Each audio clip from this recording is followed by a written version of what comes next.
Daniel breakup. Sinyalis raw na magbalik loob na sa Iglesia ni Cristo si Catherine. Usap-usapan ngayon online ang panghihikayat ng maraming netizens na miyembro ng relihiyosong grupo na Iglesia ni Cristo or INC sa kapamilya actress na si Catherine Bernardo na magbalik loob na sa kanilang ama.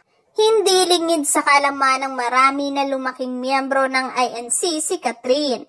Hanggang sa magtagal sa showbiz, nagdesisyon si Catherine na umalis na sa INC. Matagal na ngang tumiwalag o umalis sa INC si Catherine.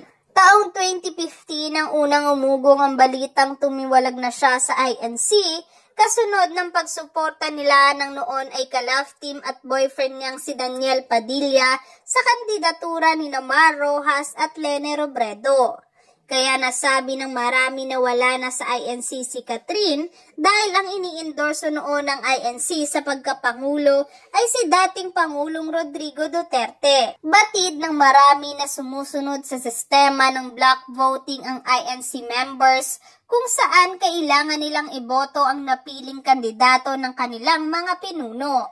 Ngunit maliban dito, isa rin sa mga itinuturong dahilan ng pag-alis ni Catherine sa INC ay si Daniel na di umano'y hindi niya mahikayat na mag-convert sa INC. Hindi rin lihim sa publiko na bawal ang pakikipagrelasyon ng isang INC member sa isang tao na hindi nila miyembro maliban na lang kung ito ay handang mag-convert at maging miyembro nila. Samantala, kasunod nga ng paghihiwalay nila ni Daniel matapos ang 11 years na relasyon, hinihikayat ngayon ng maraming INC member si Catherine na magbalik loob sa INC. Katwiran nila, sinyales umano ang paghihiwalay nila ni Daniel para maglingkod muli sa kanilang ama si Catherine. Ilang netizens din ang nagsabing walang forever sa mundo at masarap umanong magmahal ang ama kaysa sa isang nilalang.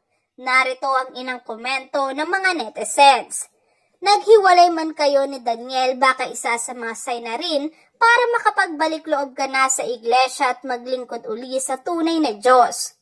Hangad namin na makabalik loob ka na at maitala ang pangalan mo sa aklat ng buhay. This is the right time, sis Catherine Bernardo, para magbalik loob sa ama. Mas masarap po magmahal ang ama kaysa sa taong nilalang niya. Magbalik loob ka na lang, Catherine Bernardo, sa Iglesia ni Cristo, walang forever sa sanlibutan. Sa ngayon, wala pang pahayag si Catherine hinggil sa posibilidad ng pagbabalik loob niya sa INC, kasunod ng hiwalayan nila ni Daniel Padilla.